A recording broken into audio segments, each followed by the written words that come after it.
Hai, aku Aulia Rahma. Di sini aku akan menceritakan legenda yang terkenal di Kabupaten Ponorogo. Selain cerita legenda reoknya, Ponorogo juga memiliki banyak sekali cerita legenda yang menarik lainnya loh. Salah satunya cerita desa Nggolan dan Mirah. Konon katanya sih, sungai di dua desa tersebut tidak bisa menyatu. Mau tahu awal ceritanya? Yuk, dengerin.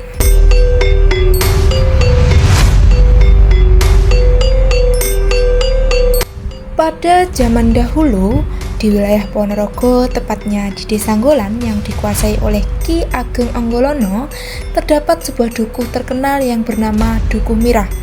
Dukuh itu dikuasai oleh Ki Ageng Mirah. Ki Ageng Mirah mempunyai anak gadis yang sangat cantik, bernama Rara Mirah. Kecantikannya terkenal kemana-mana hingga keluar pedukuhan Mirah. Sementara itu, Ki Ageng Nggolan mempunyai anak laki-laki bernama Jaka Pamungkas. Seperti umumnya pemuda, Jaka Pamungkas pun tertarik kepada Rara Mirah. Suatu hari, Jaka Pamungkas menghadap ayahnya minta untuk dilamarkan dengan Rara Mirah. Wah anak ayah, tahu saja kamu ada gadis cantik. Ayah juga dengar, gadis dari Dukuh Mirah itu memang cantik. Baiklah, akan ayah bicarakan dengan ibumu. Pada suatu hari yang telah ditentukan, Ki Ageng Nggolan melamar Rara Mirah. Ki Ageng Mirah pun menerima keluarga Ki Ageng Nggolan dengan wajah ceria dan perasaan senang. Ibu Rara Mirah pun setuju jika anaknya menikah dengan Jaka Pamungkas. Namun bagaimanapun itu semua harus disetujui oleh Rara Mirah. Rara Mirah pun dipanggil. Rara Mirah terkejut mendapat panggilan itu. Dia sebenarnya tidak menyukai Jaka Pamungkas.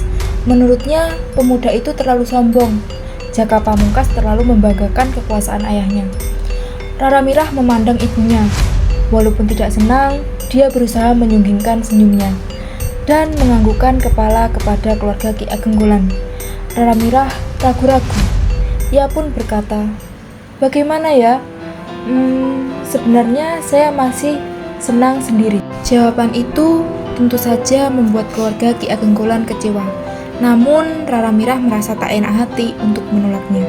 Rara Mirah pun memberi persyaratan kepada keluarga Jaka Pamungkas. Syarat pertama, Jaka Pamungkas harus membawa kacang kedelai setumpuk dan kacang hijau setumpuk. Kedua tumpukan kacang itu harus dapat berjalan sendiri. Jaka Pamungkas juga harus bisa mengalirkan air sungai Sekayu ke sawah keluarga Mirah. Jika syarat itu tidak terpenuhi, berarti perkawinan batal. Ki Ageng Nggolan menyanggupi permintaan dengan perasaan berat hati. Waktu yang ditentukan pun tiba. Ki Ageng Nggolan kebingungan karena belum dapat memenuhi ketiga permintaan Rara Mirah. Jaka Pamungkas mendesak agar keluarga Nggolan bisa memenuhi keinginan Mirah. Keluarga Ki Ageng Nggolan bermusyawarah mencari jalan keluar agar dapat memenuhi permintaan itu. Akhirnya, pihak keluarga Nggolan sepakat untuk memenuhi permintaan Rara Mirah, tetapi tidak persis sama dengan permintaan gadis itu. Pada hari yang telah disepakati, rombongan pengantin laki-laki pun datang beserta barang-barang permintaan Rara Mirah. Ki Ageng Mirah sangat senang hatinya, sebab anaknya akan berjodoh dengan anak Ki Ageng Nggolan yang amat berpengaruh dan kaya. Muka Rara Mirah pucat dan jalannya gemetar. Dia memeriksa barang-barang yang dibawa rombongan pengantin laki-laki. Rara Mirah sangat terkejut dan memeriksa tumpukan kacang kedelai dan kacang hijau, sebab tidak sesuai dengan kehendaknya. Rara Mirah pun memberitahukan hal itu kepada ayahnya. Ki Ageng Mirah bingung, dia tidak tahu harus apa.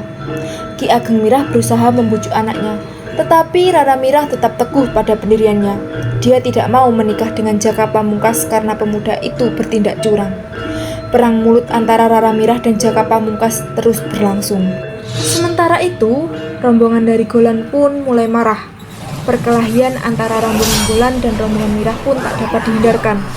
Perkelahian itu kemudian meningkat menjadi peperangan antar warga Nggolan dan warga Mirah. Dalam peperangan itu, Ki Ageng Mirah kalah. Ki Ageng Mirah dan keluarganya keluar dari Mirah. Kini dusun Mirah dalam kekuasaan Ki Ageng Nggolan.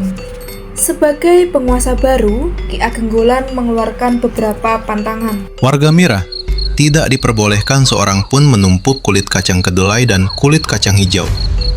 Barang siapa melanggar pantangan ini akan mendapat mara bahaya. Selanjutnya, orang Dukuh Mirah tidak boleh berbesanan dengan desa Golan.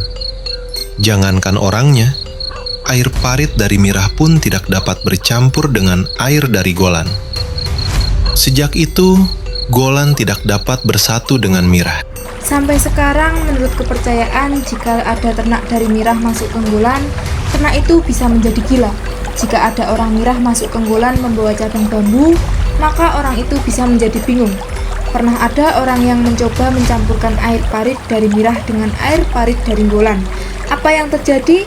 Air dari kedua daerah itu pun tidak mau bercampur. Wallahu a'lam. Itulah cerita dari Golan dan Mirah.